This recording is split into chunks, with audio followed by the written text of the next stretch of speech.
Salam alaikum chers amis, j'espère que vous allez tous bien. Aujourd'hui ça va être une courte vidéo et nous allons pas parler de football mais d'un mensonge sous forme de fable attribué encore une fois au prophète Mohammed alayhi salam. Ce mensonge, c'est l'histoire du type qui a tué 99 personnes. Pour ceux qui ne connaissent pas cette histoire, nous allons d'abord l'écouter de la bouche de cet imam.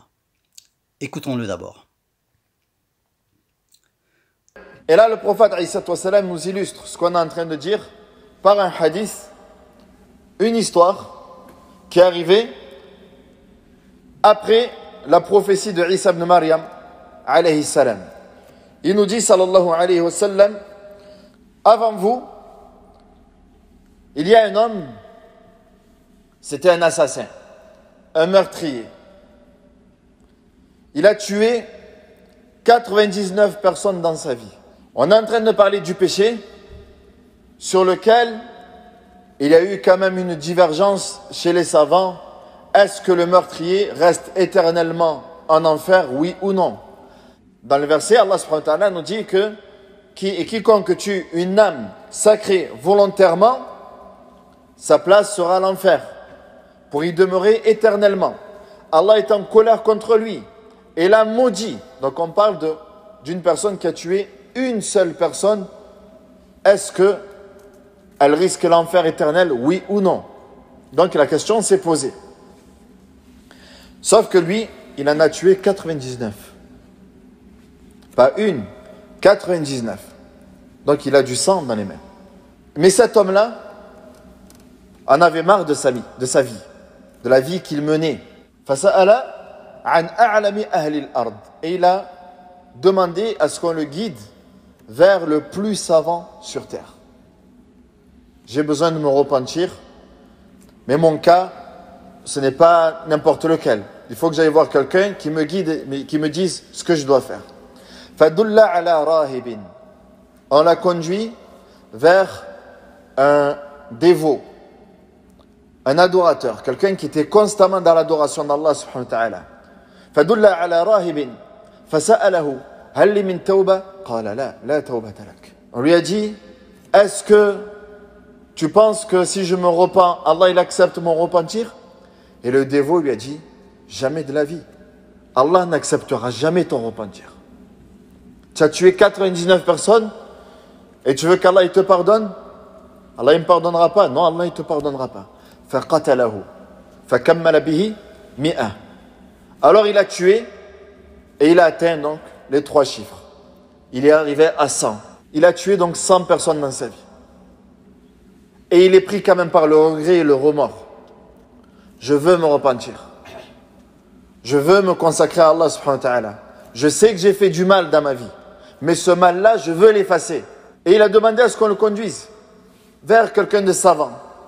Parce qu'en fait, la personne qui n'était pas savante. Tu es dans l'adoration d'Allah Azza wa Jal, ok, mais ça ne fait pas de toi quelqu'un qui est savant. Fadulla ala alimin. On l'a conduit auprès d'un savant, de quelqu'un qui connaissait la parole d'Allah subhanahu wa ta'ala. Fasa'alahu hal li min tawba. Est-ce que si je fais tawba, Allah il accepte? Et le savant lui répond, wa man yahul baynaka wa bayna at-tawba. Et qui peut s'interposer entre toi et le repentir? Il n'y a rien qui s'interpose entre toi et Allah subhanahu wa ta'ala. Lorsque tu demandes pardon à Allah Azza wa Jal, Allah subhanahu wa ta'ala accepte ton pardon. Alors il lui a dit, pars vers telle terre, dans un endroit là-bas. فَإِنَّ بِهَا أُنَاسًا يَعْبُدُونَ اللَّهَ. Car là-bas, il y a des personnes qui adorent Allah subhanahu wa ta'ala. Des personnes qui sont dans l'obéissance. Des personnes dans lesquelles il n'y a pas de mal en eux. Quant à ta terre, là où tu as exercé tes péchés, n'y retourne pas, car c'est un endroit qui est mauvais. Mais il s'est passé quoi? Sur le chemin, en se dirigeant donc vers cette terre-là, arrivé au milieu de chemin, la mort se présente à lui. Atahul maut, la mort se présente à lui. Et en chemin, donc, peu importe la manière dont il meurt, il tombe en chemin et en tombant, sa poitrine se dirige vers la où il souhaitait aller. Voire même dans un autre hadith, il continuait un peu à ramper vers cette terre-là. Et les anges sont descendus pour récupérer l'âme. Mais sauf qu'il y avait deux catégories d'anges. Malaikatul Rahma wa Malaikatul Adhab. Les anges de la miséricorde et les anges du châtiment. Les anges du châtiment ont souhaité le récupérer. Et on dit, Lam ya'mal khayran qat. Il n'a jamais fait de bien dans sa vie. Il n'a jamais fait de bien dans sa vie. Donc c'est à nous de le récupérer. Et les anges de la miséricorde ont dit, Walakin kana yanwi at-tawba. Il avait l'intention de se repentir. Ou alors il s'est repenti, il avait l'intention donc de se mélanger plutôt à ceux qui adoraient Allah. Donc ils ont divergé sur le sujet. Et Allah Azza wa Jalla leur a envoyé un ange. Ja'aluhu hakama, qui a été donc le juge entre les deux. Et qui leur a dit, Qisu. Prenez la distance, ou alors mesurez la distance entre l'endroit où il se trouve, l'endroit où il voulait aller et l'endroit où il était. S'il est plus proche de l'endroit où il voulait se rendre, ça sera Malaikatul Rahma. Ça sera donc les anges de la miséricorde qui s'occuperont de lui. Si par contre il était encore plus proche de la terre dans laquelle il se trouvait, ça sera les anges de l'enfer qui s'occuperont de lui. فأوحى الله تبارك وتعالى إلى هذه أن تباعدي وإلى هذه أن تقربي. Et Allah subhanahu wa ta'ala a révélé à la terre, car l'alamin est sous le commandement d'Allah subhanahu wa ta'ala. Tout est sous le commandement d'Allah jalla wa ala. La pluie qui descend, chaque goutte qui tombe est sous le commandement d'Allah subhanahu wa ta'ala. Et Allah azza wa jalla révèle à la terre, à celle-ci, à celle-là, la première il lui dit Taba'adi, éloigne-toi. Et celle vers laquelle il était la plus proche, c'est-à-dire là où il souhaitait se rendre, il lui dit Taqarrabi, rapproche-toi de lui. Et ils ont mesuré, et il était plus proche de la terre vers laquelle il souhaitait se rendre, Shibr, de la taille d'un empan. Ibad Allah. Shaitan veut nous faire désespérer de la miséricorde d'Allah subhanahu wa ta'ala. Voilà. Donc vous trouverez ce truc qu'on appelle hadith dans Bukhari et Muslim. Et c'est dommage qu'il n'a pas précisé que le centième était un prêtre, comme par hasard. La perversion, chers amis, n'a pas de limite. Le pervers ou l'âme pervertie est aveugle. Le pervers, il est sourd. Même dans sa réflexion, le pervers qui, dépourvu de bon sens, réfléchira toujours dans le sens de sa nature, c'est-à-dire la perversion. Moi, il y a une chose que je n'arrive pas à saisir chez ces imams, et tous ces hommes religieux d'ailleurs. Pour croire et raconter ce genre d'histoire, je vous le garantis, chers amis, il faut vraiment être étranger au Coran et à l'islam. À la base, cette histoire n'est pas un hadith. Il paraît bien clair à la lecture du texte que ce n'est autre qu'une fable de tariqa. D'accord ? Ça sent le soufisme à plein nez. Les personnes qui n'utilisent pas leur aql, leur conscience, leur cerveau, ils se font endoctriner avec ce genre d'histoire imaginaire. Et croyez-moi, ils en ont plein dans leur sac. Tant qu'il y aura de la demande, il y aura des fables. Alors moi, je vous pose la question, c'est qui accepte le repentir des gens ? C'est Allah ou pas? Bien sûr que c'est Allah. Il le précise dans les versets 53 et 54 de la sourate Zummar. Et je vous invite à aller les lire s'il vous plaît.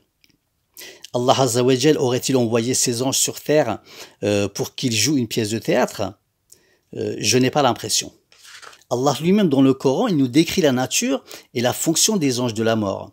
Oui, ce sont les anges de la mort et non, comme il est dit dans la tradition, Azraïl. D'accord? Ce n'est pas un seul ange qui s'appelle Azraïl, mais ce sont les anges de la mort. D'ailleurs, si vous entendez une personne parler d'un ange de la mort appelé Azraïl, c'est que cette personne est dans l'erreur. Alors rectifiez-le s'il vous plaît. Alors allons à la sourate Al-An'am Et lisons les versets 61 et 62. Bismillah ar-Rahman ar-Rahim. Et il est le dominateur suprême sur ses serviteurs. Et il envoie sur vous des gardiens. Et lorsque la mort atteint l'un de vous, nos messagers, les anges, enlèvent son âme sans aucune négligence. Ils sont ensuite ramenés vers Allah, leur vrai maître. C'est à lui qu'appartient le jugement. Il est le plus prompt des juges. Donc là, nous voyons bien qu'il est précisé qu'au moment de la mort, les anges prennent l'âme sans aucune négligence et que c'est bien à Allah qu'appartient le jugement. Et c'est par rapport à ce jugement d'Allah qui a déjà été donné que les anges viennent retirer l'âme. Vous voyez, ils retirent l'âme selon la demande d'Allah. L'affaire est déjà décidée et les anges ont chacun leur fonction. Ils ne peuvent pas décider de quoi que ce soit ou disputer la parole d'Allah. Ça, ce sont les imams qui font cela. Les anges, ils sont fidèles à Allah. D'ailleurs, ils n'ont pas le choix. Ils n'ont pas été créés pour prendre des décisions. Ça ne fait pas partie de leur conception, vous voyez. Ils sont là pour obéir à Allah, c'est tout.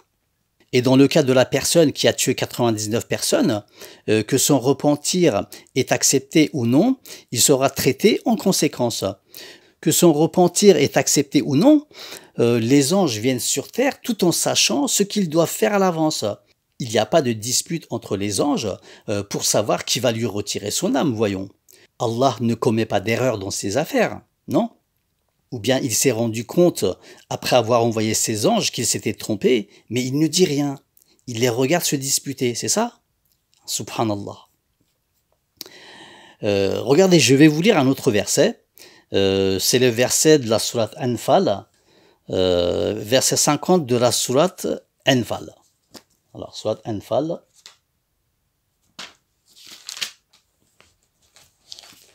Verset 50. Bismillah ar-Rahman ar-Rahim. Si tu voyais lorsque les anges arrachaient les âmes aux mécréants, ils les frappaient sur leur visage et leur derrière en disant « Goûtez au châtiment du feu ». Donc voilà, est-ce que vous lisez dans ce verset que les anges mesurent des distances ou qu'ils font un jeu de bataille ou bien un pile ou face? Non, ce n'est pas le cas.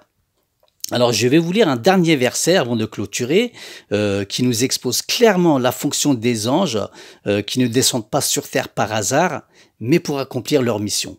Et nous allons aller à la sourate Hijr au verset 8. Donc sourate Hijr verset 8. Bismillah ar-Rahman ar-Rahim. Nous ne faisons descendre les anges qu'avec la vérité. Et alors, il ne leur sera pas accordé de répit. Donc voilà, chers amis. En finalité, chaque ange a sa fonction et aucun ange ne sort du cadre de cette fonction qui lui a été attribuée par Allah Azza wa Jal. Les anges ne peuvent pas prendre de décision. Ils ne peuvent rien faire d'autre que ce qui leur est ordonné. Voyez, peut-être qu'à Marseille, les anges ont abusé du pastis, ils sont devenus alcooliques et rebelles. Peut-être, il faut demander à l'imam. Ce qui est triste dans tout cela, chers amis, ce n'est pas l'état d'ignorance de cet imam. Je sais par expérience que les imams ont été créés pour faire les perroquets. Non, le plus triste, et c'est ce qui est le plus grave, je pense, c'est cela, regardez. Regardez et constatez de vous-même.